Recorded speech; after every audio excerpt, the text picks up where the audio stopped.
চব্বিশের গণ অভ্যুত্থানে আহতদের চিকিৎসা দিয়ে আইনি ঝামেলায় অনেক বেসরকারি হাসপাতাল আছে সুযোগ বুঝে মুনাফা হাতিয়ে নেয়ার অভিযোগ। আকর্ষণীয় বিজ্ঞাপন আর বিদেশি মোড়কে নকল প্রসাধনীর ছড়াছড়ি, অথচ দেশেই হচ্ছে বিশ্বমানের পণ্য উৎপাদন।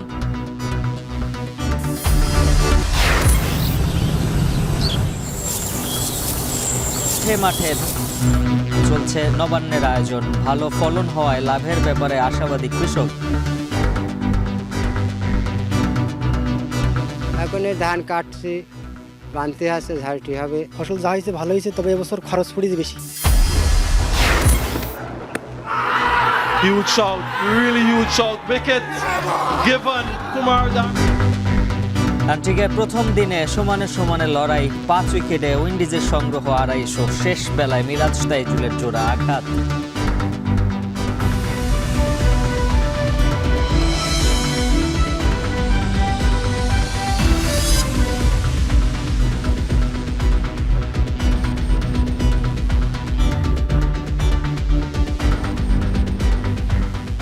স্বাগত এখন বাণিজ্যে। পুরো আয়োজনের সঙ্গে আছে মুজ্জুল হাফিজ। 2024-এর গণ অভ্যুত্থানে চিকিৎসা দেয়া বেসরকারি হাসপাতালগুলোকে পড়তে হয়েছিল নানা আইনি ঝামেলায়। গোয়েন্দা নজরদারি সহ খুলে নেওয়া হয় হাসপাতালগুলোর আইটি ডিভাইস। ছাত্র জনতাকে সেবা দেয়ায় গ্রেফতারও করা হয় অনেককে। অন্যদিকে আন্দোলনকালে আহত রোগীদের বাড়তি চাপকে কাজে লাগিয়ে অধিক মুনাফা লুটেরও অভিযোগ কোনো কোনো প্রতিষ্ঠানের বিরুদ্ধে। বিস্তারিত জানাচ্ছেন দেলোয়ার দোলন।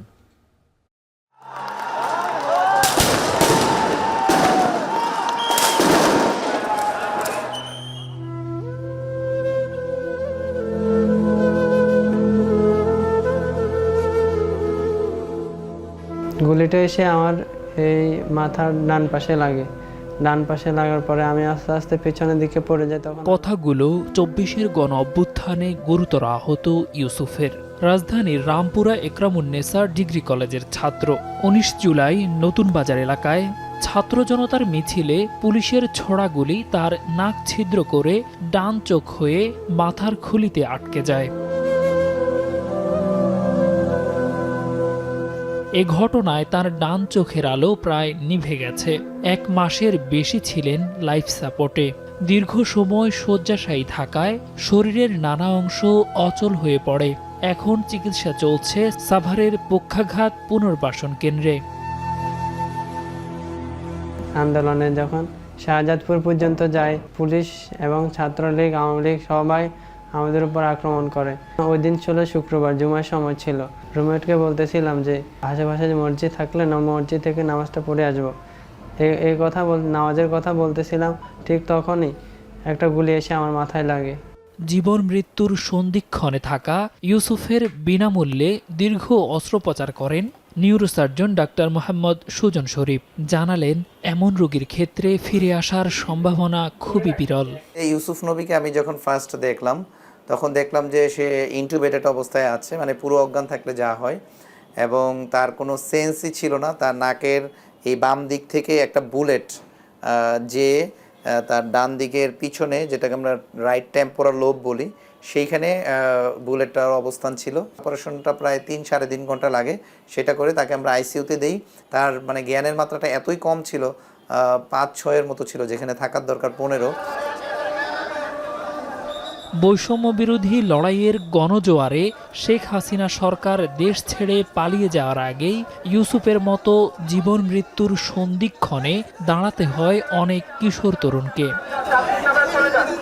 আর এই সংকটকালে ঢাকা মেডিকেল সহ কয়েকটি হাসপাতালে চিকিৎসা কাজে বাধা দেয়া সহ হামলা চালায় ছাত্রলীগ। আর এসব উপেক্ষা করেও সেবা থেকে যেসব হাসপাতাল পিছিয়ে যায়নি, তাদের পড়তে হয় নানা আইনি ঝামেলায়। তখন আসলে আমাদের এই রোগীগুলোকে সেবা দেওয়া খুব কঠিন ছিল, কারণ পুলিশ এবং গোয়েন্দারা তারা এসে বারবার খুঁজছিল যে এই পেশেন্ট এখানে আছে কিনা, আমরা কোনো সেবা দিচ্ছি কিনা, কারণ তাদের পক্ষ থেকে বারবার বলা হয়েছিল যে এদেরকে সেবা দেওয়া যাবে না।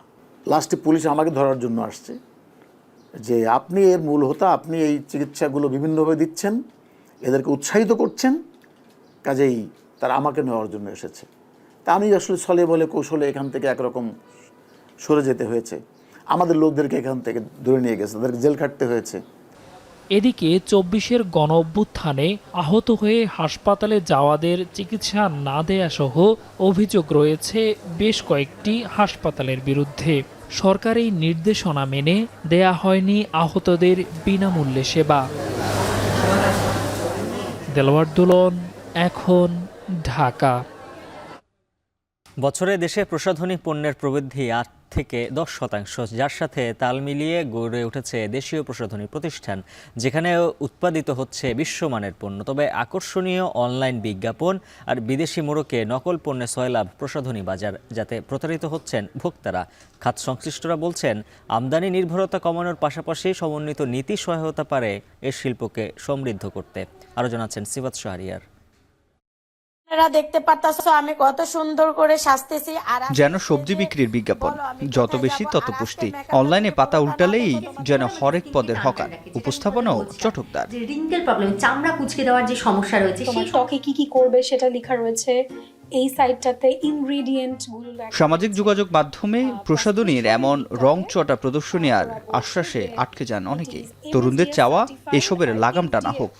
ফেসবুকে ঢুকলে বা যে কোনো সোশ্যাল মিডিয়াতে ঢুকলেই স্ক্রল করলে আমরা হোয়াইটনিং ক্রিমের অ্যাডভার্টাইজগুলো দেখে থাকি। হ্যাঁ, আমার বান্ধবীদের মধ্যে যারা অনেকে এটা কিনেছেন, এই হোয়াইটনিং ক্রিমগুলো ব্যবহার করেছেন, দেখে তাদের স্কিনে অনেক প্রবলেম দেখা দেয়, যার জন্য তারা কিনেছে, উল্টো তাদের আরো ক্ষতি হয়ে যায়। চোখে শুধু অনলাইন নয়, যাচাই বাছাইয়ের পরও ঠকতে হচ্ছে ভোক্তাদের। মুখে সানস্ক্রিন মেখে চোখের ক্ষতিতে পড়েন হুমায়রা। সান থেকে প্রোটেকশন পেতে আমি সানস্ক্রিন ইউজ করছি, কিন্তু সেটা থেকে যে আমার চোখের বড় রকম একটা ক্ষতি হতে পারে আমিও ভাবিনি। ডাক্তাররা বলছেন যে আপনি যদি মানে আরেকটু দেরি করে আসতেন, সেক্ষেত্রে আপনার চোখের বড় ধরনের কোনো একটা ক্ষতি হতে পারত। চিকিৎসকরা বলছেন, ত্বকের সমস্যায় ভোগা 50% নারী নকল প্রসাধনী ব্যবহার করেন। আমি বলবো মোর দেন 50% পেশেন্ট ওই ধরনের ক্রিম মেখে আসে এবং আসার পরে এত সমস্যা নিয়ে আসে, যখন এটা নিয়ে আমরা নিজেরাই হিমশিম খেয়ে যাই যে আসলে কি করব। অনেক দীর্ঘমেয়াদী এবং ব্যয়বহুল চিকিৎসা হয়ে যায়। তবে আছে ভিন্ন চিত্র, রয়েছে নির্ভরযোগ্য দেশীয় প্রতিষ্ঠান। সুযোগ থাকছে ত্বক অনুযায়ী পণ্য কেনার। এক ছাদের নিচে সকল মানের পণ্য পাওয়াতে খুশি ক্রেতারাও। আমাদের স্কিন অ্যানালাইজারটা আপনার স্কিনটা হচ্ছে 8 ভাবে এক্স-রে করে পার্সেন্টেজ অনুযায়ী দেখিয়ে দিচ্ছে কি প্রবলেমসগুলো আছে, এবং সেই প্রবলেম অনুযায়ী আপনি হচ্ছে আমাদের অ্যানালাইজারটা আপনাকে প্রোডাক্ট সাজেস্ট করে দিচ্ছে। ক্রিম দেখা যাচ্ছে 2600 3000 দিয়ে ইউজ করছি, সেরকমই অনেকটা ক্রিম আমাদের হচ্ছে 890 থেকে স্টার্ট হচ্ছে, 600তেও পেয়ে যাবেন অনেক ভালো ভালো ক্রিম। প্রসাধনী খাত সংশ্লিষ্টরা বলছেন, বছরে এর প্রবৃদ্ধি বাড়ছে 8 থেকে 10% হারে। 2027 সালে এ খাতে প্রবৃদ্ধি দ্বিগুণ হওয়ার আশা তাদের। তবে আমদানি নির্ভরতা কমাতে দরকার নীতি সহায়তা। উৎপাদন ক্ষমতাও বাড়তেছে, আর এটার অর্থনীতির একটা বড় একটা অপরচুনিটি অলরেডি আমাদের হাতছানি দিচ্ছে। যেরকম গার্মেন্টস শিল্প আমাদের বাংলাদেশে একটা ভালো জায়গায় আছে, ঠিক আমি আশা করি যে এই শিল্পটা কিন্তু সেই জায়গায় নিয়ে যাওয়া সম্ভব। বলা হয়ে থাকে যে প্রায় $3 বিলিয়ন ডলারের একটা মার্কেট এবং 8 to 10% হারে গ্রো করছে। বাংলাদেশে আমাদের যে প্রোডাকশন ফ্যাসিলিটি, আমি বলবো one of the biggest in south east Asia. সমন্বিতভাবে কোনো একটা নীতি তৈরি করতে হবে। লোকাল কোম্পানিগুলি কিন্তু অ্যারাউন্ড 30%-এর মতো কন্ট্রিবিউট করে, 30-32%, যেটা প্রায় 3% বেড়ে গেছে। তো এটা খুব গুড নিউজ, তার মানে লোকাল কোম্পানিগুলি আরও কম্পারেটিভ হচ্ছে। ভোক্তা অধিদপ্তরের মহাপরিচালক বলছেন, কেউ দেশীয় পণ্য উৎপাদন করতে চাইলে তাকে সহযোগিতা করবে সরকার, তবে নৈতিক জায়গায় থাকতে হবে স্বচ্ছ। যদি দেশীয় পণ্য উৎপাদন করেন তাকে সরকার উৎসাহিত করবে, এখানে সরকার উৎসাহের কার্পণ্য নাই, এবং প্রয়োজনে ব্যাংকিং চ্যানেলে বা অন্য চ্যানেলে সাহায্য করে আসছে, করে থাকবে, এটা চলমান আছে। অর্থনীতিবিদরা মনে করছেন, দেশীয় কসমেটিক্সের রপ্তানি বাড়াতে পণ্যে আনতে হবে বৈচিত্র্যতা। দেশের জন্য এক ধরনের ডিজাইন এবং বিদেশের জন্য এক ধরনের ডিজাইন, দুইটার মধ্যে রাখতে হবে। প্লাস এই প্রোডাক্ট যদি আমার হালাল করা যায়, তাহলে আমরা মুসলিম মার্কেটগুলো ধরতে পারবো।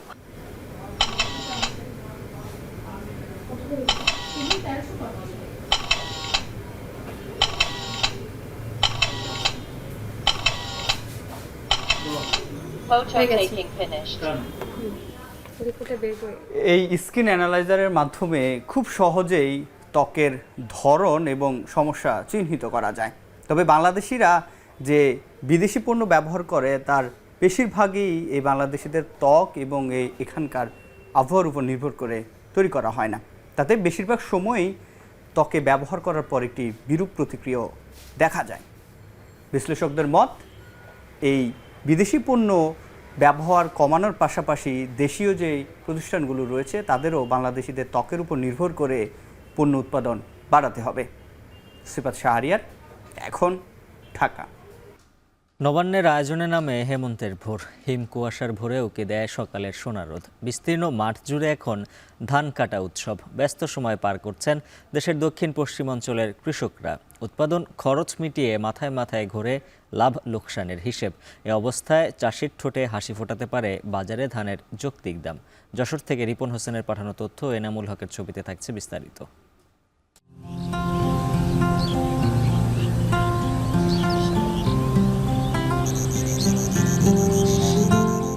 হেমন্ত মানেই হিমকুয়াশার ভোর। শুভ্র চাদর উল্টে উকি দেয় সকালের সোনারোদ। তসবি দানার মতো ধানের শীষে দোল খায় শিশির বিন্দু।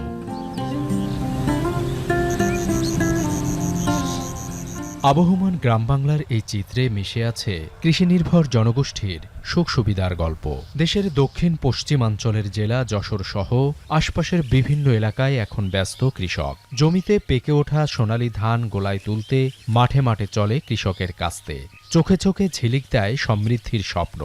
পুষ্টি না হওয়ার কারণে ধানে ওয়েট হয়নি। এখন ধান কাটছে, বানতে আসছে, ঝাড়টি হবে। ফসল যা হয়েছে ভালো হয়েছে, তবে এবছর খরচ পড়েছে বেশি। আমার মনে হয় লাখখানেক টাকা বিক্রি হবে।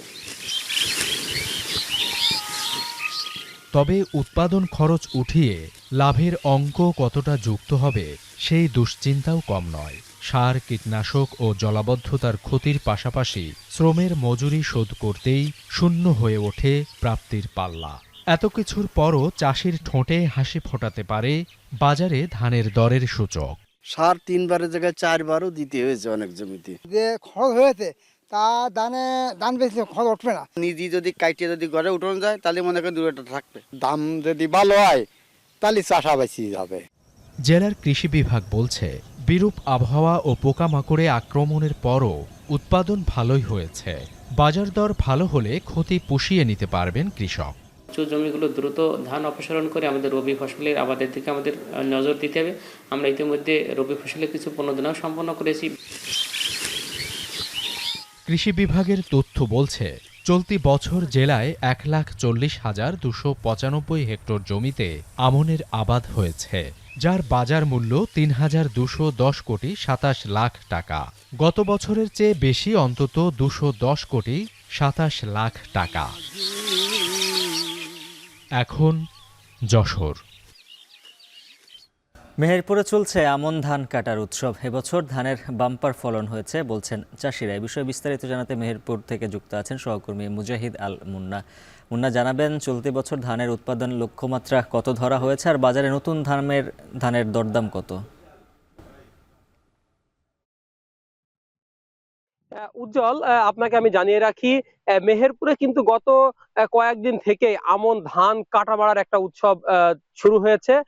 মেহেরপুরে চলিত মৌসুমে মাঠের পর মাঠ জুড়ে কিন্তু আমন ধানের আবাদ হয়েছে। আমি মেহেরপুর জেলা কৃষি সম্প্রসারণ অধিদপ্তরের সাথে কথা বলেছি। তারা আমাকে জানিয়েছে চলিত মৌসুমে মেহেরপুরে 26,860 হেক্টর জমিতে আমন ধানের আবাদ হয়েছে, যেখান থেকে আমনের উৎপাদন লক্ষ্যমাত্রা রয়েছে প্রতি হেক্টরে 3.43 মেট্রিক টন। সেই হিসেবে চলিত মৌসুমে প্রায় 92,130 মেট্রিক টন ধান উৎপাদনের লক্ষ্যমাত্রা রয়েছে। আমি যদি আপনাকে আরেকটু জানিয়ে রাখি, মেহেরপুরে কিন্তু চলিত মৌসুমে সরকার নির্ধারিত যে ধানের দাম অর্থাৎ 33 টাকা প্রতি কেজি, সেই হিসাবে 1320 টাকা করে প্রতি মন বিক্রি হচ্ছে সরকারি হিসাবে। এর বাইরেও কিন্তু এর চাইতে বেশি দামে বিক্রি করতে পারছে কৃষকরা। সেই হিসাবে মেহেরপুরে এই বছরে প্রায় 330 কোটি টাকার কিন্তু ধান উৎপাদন হবে বলে আমাকে জানিয়েছেন কৃষি বিভাগ। এর বাইরেও আমি যদি আপনাকে আরেকটু জানিয়ে রাখি, এবার কিন্তু ধানের বাম্পার ফলন হওয়ার পাশাপাশি ধানের বিচালিও কিন্তু একটা বড় ধরনের অর্থনৈতিক উৎস হতে যাচ্ছে কৃষকদের। তার কারণ আমি আপনাকে বলে রাখি, প্রতি বিঘাতে আমি কয়েকজন কৃষকের সাথে কথা বলেছি, তারা আমাকে জানিয়েছে প্রতি বিঘাতে প্রায় 25 থেকে 28 পন বিচুলি হচ্ছে। প্রতি পন বিচুলির বর্তমান বাজার দাম কিন্তু 550 থেকে 600 টাকা। সেই হিসাবে প্রতি বিঘায় কিন্তু প্রায় 12 থেকে 15,000 টাকার বিচুলি উৎপাদন হবে বলে জানা যাচ্ছে। তাই ধানের পাশাপাশি এবছরে মেহেরপুরে যে পরিমাণ ধান আবাদ হয়েছে তাতে প্রায় 200 কোটি টাকার বিচুলি উৎপাদন সম্ভব বলে মনে করছে কৃষকরা। উজ্জ্বল, এই ছিল আমার কাছ থেকে আমন ধান কাটা মেরে ঘরে তোলা সর্বশেষ পরিস্থিতি। উজ্জ্বল। মেহেরপুর থেকে যুক্ত ছিলেন সহকর্মী মুজাহিদ আল মুন্না।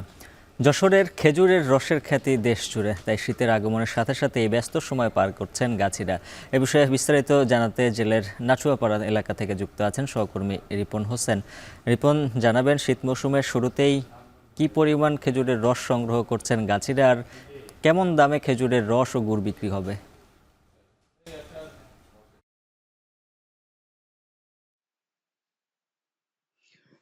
ঘাসের শিশুর বিন্দু জানান দিচ্ছে যে শীতের আগমন, সেই সাথে গাছিদের ব্যস্ততাও বেড়েছে। আমরা দেখেছি যে যশোরের মাঠে ঘাটে যে মাঠগুলো রয়েছে, খেজুর গাছগুলো রয়েছে, সেই গাছগুলো তুলতে ব্যস্ত সময় পার করছেন যে গাছি রয়েছে তারা। আর কিছুদিন পরেই যে গুড় পাটালির যে স্বাদ সেটি নেবেন যশোরবাসী সহ সারা বাংলাদেশের মানুষ, এমনকি বিদেশের মানুষ। যশোর জেলায় 665 হেক্টর জমিতে 3,04,005টি খেজুর গাছ রয়েছে, যেখানে গাছি রয়েছে প্রায় 5,125 জন। এই জেলা থেকে 49,500 লিটার যে রস সেটি উৎপাদন হবে এবং গুড় উৎপাদন হবে 3,440 টন, যার দাম ধরা হয়েছে 91 কোটি 24 লাখ টাকা। আমরা যারা গাছি রয়েছে তাদের সাথে কথা বলেছি, তারা বলছেন যে এই শীত মৌসুম আসলেই তারা আসলে ব্যস্ততা বেড়ে যায়।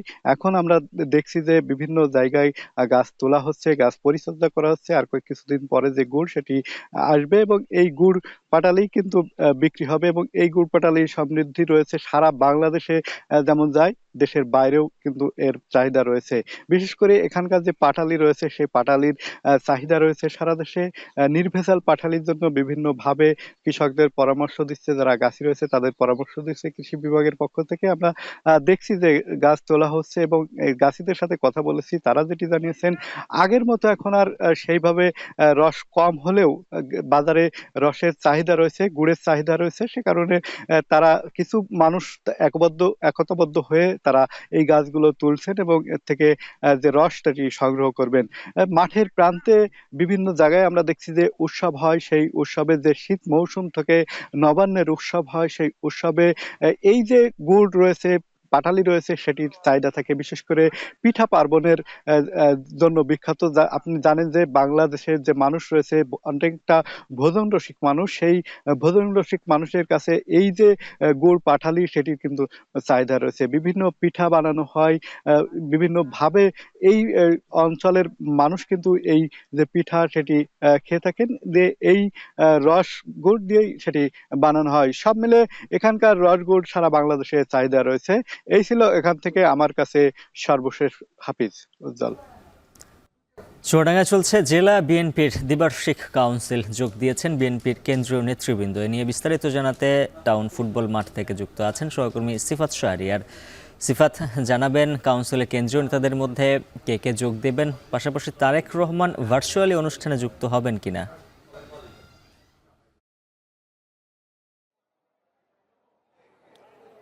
উজ্জ্বল, তিনি যুক্ত হবেন। বিএনপির ভারপ্রাপ্ত চেয়ারম্যান তারেক রহমান যুক্ত হওয়ার কথা রয়েছে দুপুরের পরে। মূলত আজকে তিনি দুইটি জায়গায় কথা বলবেন, খুলনাও তার ভার্চুয়ালি যুক্ত হওয়ার কথা রয়েছে, সেখানে একটা কর্মশালা চলছে। তবে এইখানে চুয়াডাঙ্গায় আগে যুক্ত হবেন এবং এই আজকের যে দ্বিবার্ষিক সম্মেলন, সেই দ্বিবার্ষিক সম্মেলন ইতিমধ্যে বলা যায় যে শুরু হয়ে গেছে। তবে যে উদ্বোধন কিংবা আনুষ্ঠানিকতা সেটি উদ্বোধন করবেন বিএনপি মহাসচিব মির্জা ফখরুল ইসলাম আলমগীর। তিনি এখনো এসে পৌঁছাননি, তবে কয়েকজন আমরা কেন্দ্রীয় নেতাকে ইতিমধ্যে এখানে উপস্থিত হতে দেখেছি এবং নেতাকর্মী যারা রয়েছেন তারা ইতিমধ্যে এখানে পৌঁছে গেছেন। এবং আমরা যেটি দেখেছি চুয়াডাঙ্গার যে 4টি উপজেলা রয়েছে, সেই 4টি উপজেলা থেকে বিএনপি এবং এর অঙ্গ সংগঠনের যারা নেতাকর্মী রয়েছেন তারা এখানে সকাল থেকে বলা যায় ধীরে ধীরে যুক্ত হচ্ছে এবং আজকে যেহেতু জেলা বিএনপির পূর্ণাঙ্গ কমিটি গঠন করা হবে, সেক্ষেত্রে একটি নির্বাচনও রয়েছে। কমিটি গঠনের ক্ষেত্রে আংশিক কমিটি আগেই গঠিত হয়েছিল, আজকে নির্বাচনের মাধ্যমে পূর্ণাঙ্গ কমিটি হবে। তার জন্য যারা ডেলিগেট রয়েছে বলা যায় তারাও এখানে উপস্থিত হয়েছে এবং সাধারণ যারা রয়েছে বিএনপি এবং অঙ্গ সংগঠনের নেতাকর্মী তারা তো রয়েছে। এবং 4টি উপজেলার কথা বলছিলাম, আলমডাঙ্গা, দামুরহুদা, জীবননগর এবং চুয়াডাঙ্গা সদর, এই 4টি উপজেলা বিএনপি এবং এর অঙ্গ সংগঠনের যত নেতাকর্মী আছেন তাদেরকে আমরা দেখেছি। এবং সময়ের সাথে যেহেতু কিছুক্ষণের মধ্যে শুরু হয়ে যাবে, সেক্ষেত্রে এখানে আরও আসলে পুরো মাঠটি, যে মাঠটিতে আমরা রয়েছি এই মুহূর্তে, সেটি পরিপূর্ণ হয়ে যাবে টাউন ফুটবল মাঠ যেটি বলা হয়। এবং এই মাঠে আজকের এই নির্বাচন পরে পূর্ণাঙ্গ কমিটির পরেই তারা যেটি আশা করছে, চুয়াডাঙ্গা জেলা বিএনপি পূর্ণাঙ্গভাবে কাজ করতে পারবে। এবং যেহেতু নির্বাচনে একটি রোডম্যাপ চাচ্ছে বিএনপি, সেক্ষেত্রে এই প্রত্যেকটি জেলাতেই পূর্ণাঙ্গ যে কমিটি সেগুলো তারা গঠিত করছে, ইউনিটগুলোতে গঠিত করছে। অর্থাৎ তাদের যে নির্বাচনী নিজেদের যে প্রস্তুতি, সে প্রস্তুতির যে বিষয়টি সেটি কিন্তু পুরোপুরি বলা যায় যে ধীরে ধীরে শুরু হয়ে গেছে। এবং তারা, আমরা এর আগে দেখেছি ফেনীতে তারা করেছে, ফেনী 1 আসনে, এবং খুলনাতে, বরিশাল এবং আজকে চুয়াডাঙ্গা, এই যে তাদের যে কর্মশালা কিংবা যে দ্বিবার্ষিক সম্মেলন কিংবা সমাবেশ, এই সমাবেশগুলো এই যে চলমান থাকবে এখন উজ্জ্বল। এবং এর মাধ্যমে তারা তাদের যে নির্বাচনের মাঠে জনসম্পৃক্ততা বাড়াতে যে কাজগুলো সেটি তারা করতে থাকবে। এবং আজকে বিশেষ অতিথি থাকবে শামসুজ্জামান দুদু, তিনি ইতিমধ্যে এখানে এসে উপস্থিত হয়েছেন, যিনি ভাইস চেয়ারম্যান বাংলাদেশ জাতীয়তাবাদী দল বিএনপির, এবং বাবু জয়ন্ত কুমার কুন্ডু রয়েছেন সহ সাংগঠনিক সম্পাদক জানে বাংলাদেশ জাতীয়তাবাদী দল বিএনপির, এবং অনিন্দু ইসলাম অমিত, এরা বিশেষ অতিথি হিসাবে রয়েছে, যিনি খুলনা বিভাগের।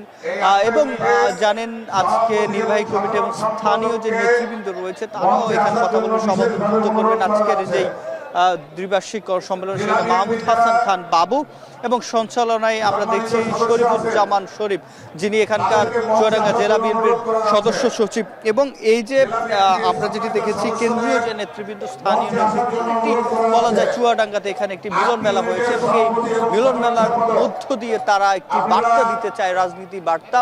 তারা যেটি বলছেন যে মানুষের যে সম্পৃক্ততা এবং ইউনিটগুলোকে পুনর্গঠন এবং সেগুলোকে শক্তিশালী করার যেই বার্তা, সেটি নিশ্চয়ই আজকে দেবেন। তো এই ছিল চুয়াডাঙ্গা থেকে আমার কাছে সবশেষ। কোনোভাবেই টেনে ধরা যাচ্ছে না দ্রব্যমূল্যের লাগাম। মাত্র 2 হাত বদলে উৎপাদিত সবজির দাম বেড়ে যাচ্ছে দ্বিগুণ। যদিও দাম বাড়ার জন্য ক্রেতা বিক্রেতা উভয়ই দুষছেন সিন্ডিকেটকে। সজীব আহমেদের ক্যামেরায় আরও জানাচ্ছেন মাসুম আক্তার।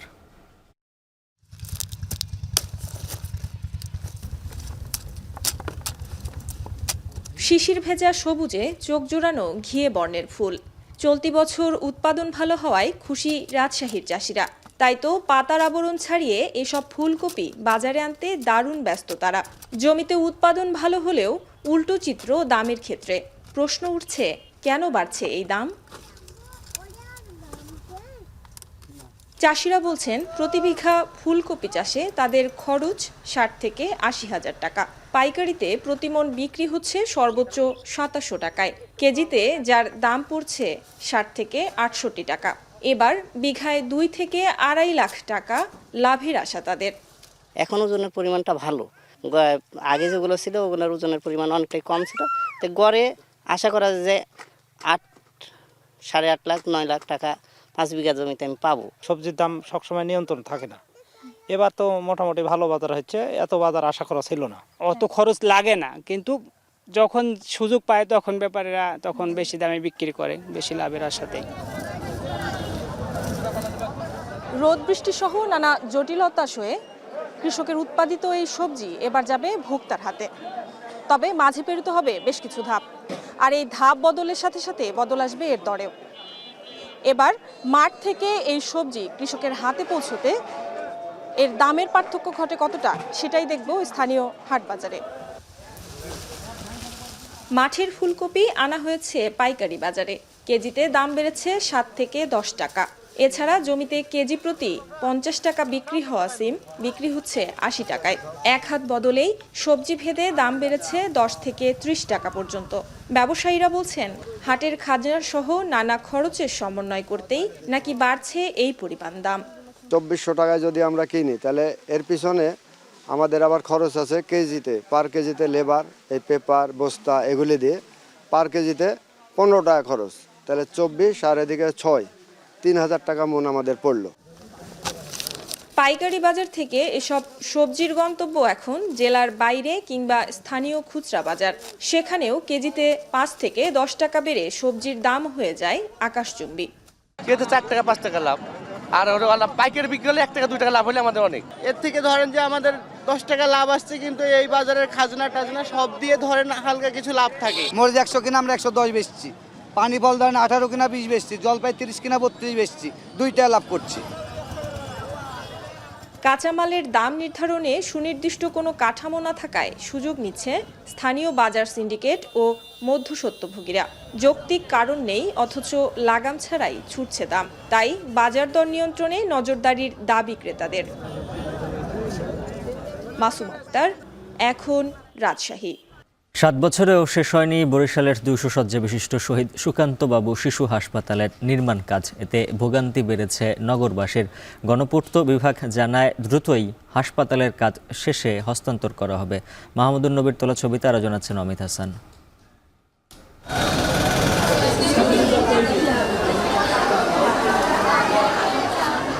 বরিশাল বিভাগে শিশুদের উন্নত চিকিৎসার জন্য একমাত্র ভরসার স্থল বরিশাল শেরেবাংলা মেডিকেল কলেজ হাসপাতালের শিশু ওয়ার্ড। এখানে প্রতিদিনই ধারণ ক্ষমতার চেয়ে 4 থেকে 5 গুণ বেশি রোগী ভর্তি হয়। জায়গা সংকুলন না হওয়ায় অনেকেই চিকিৎসা নেয় মেঝেতে। এছাড়াও সেবা নিতে রোগী ও তার স্বজনদের পড়তে হয় নানা ভোগান্তিতে।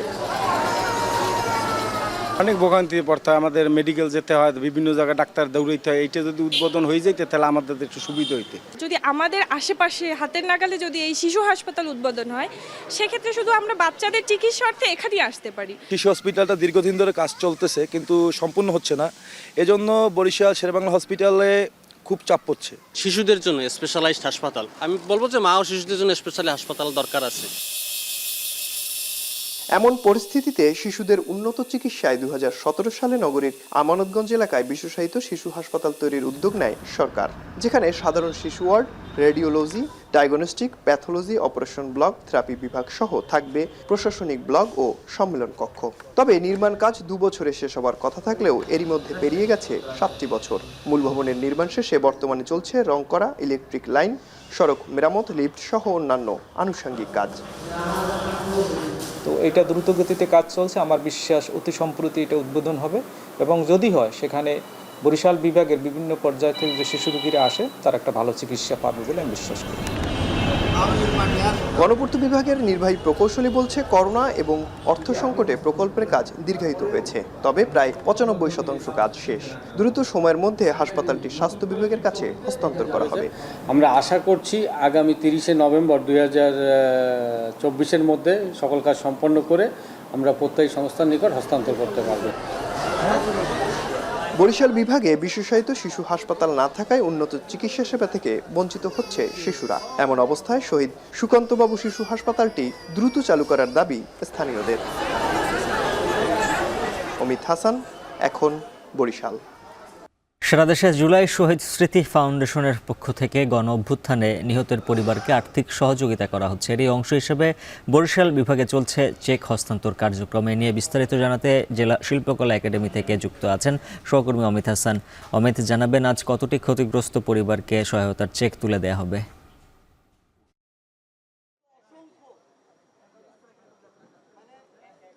উজ্জ্বল, জুলাইয়ের গণ অভ্যুত্থানে যারা শহীদ হয়েছিল সেই বরিশাল বিভাগের শহীদ পরিবারের মাঝে কিন্তু চেক হস্তান্তরের যে কার্যক্রম সেটি এখন চলমান রয়েছে, এবং শহীদ স্মৃতি যে ফাউন্ডেশন রয়েছে সেই ফাউন্ডেশনের পক্ষ থেকে কিন্তু এই আয়োজন করা হচ্ছে। এই মুহূর্তে যে সাধারণ সম্পাদক রয়েছেন তিনি কথা বলছেন, আমরা যদি তার কথা শুনে আসি একটু।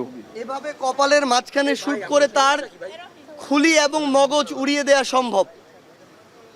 সেই জায়গায় দূর থেকে কোন ট্রেন স্নাইপার কোথা থেকে আনা হয়েছিল আমরা প্রশ্ন করতে চাই। তাদেরকে কি দেশে আলাদাভাবে এভাবে হত্যাযজ্ঞ ঘটানোর জন্য ট্রেন করা হয়েছিল, নাকি দেশের বাইরে থেকে ভাড়াটে খুনি নিয়ে আসা হয়েছিল ক্ষমতা বাঁচানোর জন্য? আমাদের এই প্রশ্নগুলো আমাদের ইশরাতের পক্ষ থেকে, আমাদের আব্দুল্লাহর পক্ষ থেকে, সামিউলের পক্ষ থেকে, বীর শহীদদের সন্তানদের পক্ষ থেকে। আমরা যখন এখনো বিভাগগুলোতে যাই, বিভিন্ন বিভাগে, আমরা এর আগে ঢাকায় গিয়েছি, সিলেটে গিয়েছি, রংপুরে গিয়েছি, আজকে বরিশালে এসেছি, আমরা আসলে সকল শহীদ পরিবারের সাথে কথা বলতে পারি না। এটার জন্য মানে আমাদের নিজেদেরই খারাপ লাগে, কারণ আমাদের সবারই আলাদা আলাদা গল্প আছে, কষ্ট আছে, ব্যথা আছে। যার চলে গেছে সেই বুঝে যে তার কতটুকু খালি করে দিয়ে গিয়েছে।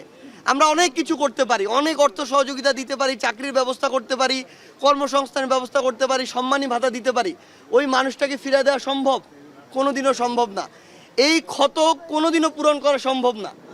আমাকে খুনি হাসিনার এবং তাদের দোসরদেরকে এই জবাবটা দিতে হবে যে এই ইশরাত, আব্দুল্লাহ, সামিউলরা কাদেরকে এখন থেকে বাবা বলে ডাকবে, কাদেরকে কাদের কোলে বাবা বলে উঠবে, কারা দায়িত্ব নিয়ে তাদেরকে একদম বাবার মতো করে সারা জীবন আগলে ধরে রাখবে, এই দায়িত্বটা কারা নিবে?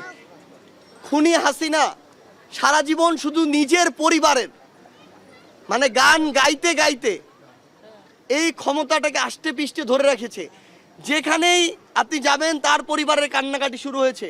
তার পরিবারে 18 জন মানুষ, আর এই 2000 জন মানুষ না? এদেরকে খুন করার সময় তার বুকটা একটুকুও কাঁপে নাই? আজকে এই আমার যে ভাই শহীদ হয়েছেন, যে বোন শহীদ হয়েছেন, সেই শহীদ পরিবারের বাবা মা ভাই বোনকে আমরা কিভাবে সান্ত্বনা দিব? আমাদেরকে ওই খুনি হাসিনার ওই শব্দগুলো বলতে হবে, বাক্যগুলো বলতে হবে। তিনি সারা জীবন এই ক্ষমতাকে ওই আজকে থেকে 53 বছর 50 বছর আগের 1975-এর গল্প বলে এই ক্ষমতাটাকে তিনি তার জায়গায় সব সময় সুদৃঢ় করার চেষ্টা করেছেন। ঠিক আছে, এখন এই যে তিনি তাহলে 2000 মানুষকে কিভাবে খুন করলেন? মানে তার যদি ওই মানুষগুলোর প্রতি ওই মায়া দরদ থাকে, তিনি যদি ওই দরদ বুঝেন, যেই গল্প আমাদেরকে 16 বছর দিয়ে এসেছেন, এই খুনগুলো কিভাবে করতে পারে? কেউ যদি, আমরা আমাদের জায়গা থেকে স্পষ্ট করে একটা জিনিস বলি, এই খুনের বিচার না হওয়া পর্যন্ত বাংলাদেশে খুনি হাসিনা এবং তাকে যারা খুনি হাসিনা বানিয়েছে তার দোসররা, তাদের এই বাংলাদেশে যেই রাজনৈতিক প্ল্যাটফর্মকে সামনে রেখে তারা এই কাজগুলো করেছে, তাদের আসলে কোনো অধিকারই নাই এই বাংলাদেশে সেই প্ল্যাটফর্ম নিয়ে চলার। উন্নত ও অনুন্নত দেশগুলোর মতবিরোধের জেরে অতিরিক্ত সময়ে চলছে COP29 জলবায়ু সম্মেলন। জলবায়ু পরিবর্তনে ক্ষতিগ্রস্ত অনুন্নত দেশগুলোর জন্য বছরে $25,000 কোটি দানের খসড়া প্রস্তাব উত্থাপন করা হয়েছে সম্মেলনে। পাশাপাশি একই সময়ের মধ্যে বরাদ্দ বাড়িয়ে বছরে $1,30,000 কোটি লক্ষ্য নির্ধারণ করা হয়, যার যোগান দেবে উন্নত দেশগুলো। যদিও একে অন্যায্য উল্লেখ করে বরাদ্দ আরও বাড়ানোর দাবি জানিয়েছে ক্ষতিগ্রস্ত দেশগুলো। দুই পক্ষেই আপোষ করার আহ্বান জানান জাতিসংঘ মহাসচিব।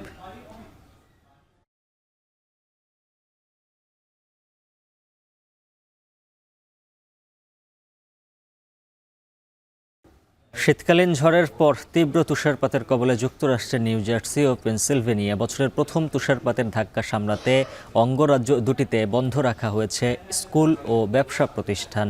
শুক্রবার রাতে ঝড়ের পর পেনসিলভেনিয়ার পশ্চিমাঞ্চলে 12 ইঞ্চি পর্যন্ত তুষারপাত রেকর্ড করা হয়েছে। রাস্তায় তুষারের পুরো আস্তরণ জমে থাকায় ব্যাহত হচ্ছে যান চলাচল। বরফে ঢেকে গেছে বসতবাড়ির ছাদ। নিউ জার্সি ও এর আশেপাশের এলাকায় সর্বোচ্চ 7 ইঞ্চি তুষারপাত রেকর্ড করা হলেও যুক্তরাষ্ট্রের আবহাওয়া দফতর জানায় এই দুই অঙ্গরাজ্যের কোথাও কোথাও 20 ইঞ্চি পর্যন্ত তুষারপাত দেখা গেছে। এর আগে ইউরোপের বেশ কয়েকটি দেশে চলতি বছরের প্রথম তুষারপাত দেখা যায়।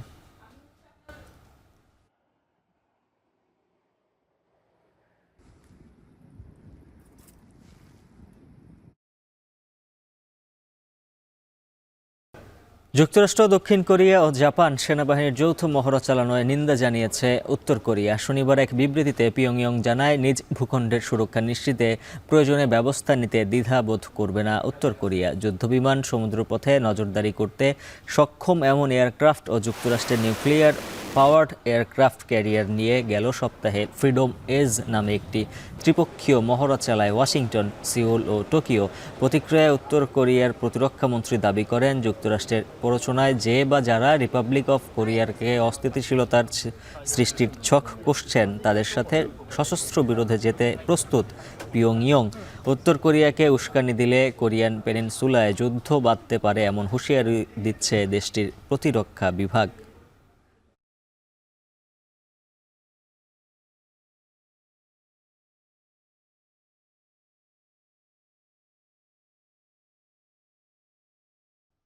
এখন বাণিজ্য শেষ করার আগে শিরোনামগুলো জানিয়ে দিচ্ছে আরও একবার। ২৪-এর গণ অভ্যুত্থানে আহতদের চিকিৎসা দিয়ে আইনি ঝামেলায় অনেক বেসরকারি হাসপাতাল, আছে সুযোগ বুঝে মুনাফা হাতিয়ে নেয়ার অভিযোগও। আকর্ষণীয় বিজ্ঞাপন আর বিদেশি মোড়কে নকল প্রসাধনীর ছড়াছড়ি, অথচ দেশেই হচ্ছে বিশ্বমানের পণ্য উৎপাদন।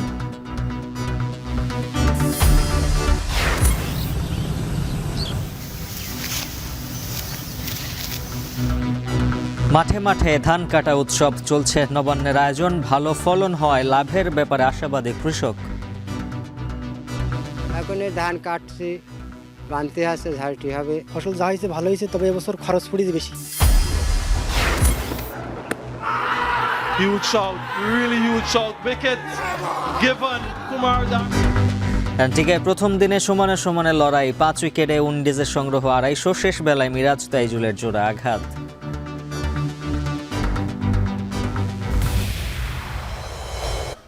শেষ করছি এখন বাণিজ্য। এখন টেলিভিশন ওয়েবসাইটে দেখুন এখন.tv, এছাড়া ফেসবুকে দেখতে ভিজিট করুন facebook.com/tv.এখন, আর ইউটিউবে সরাসরি দেখুন youtube.com/c/echontv।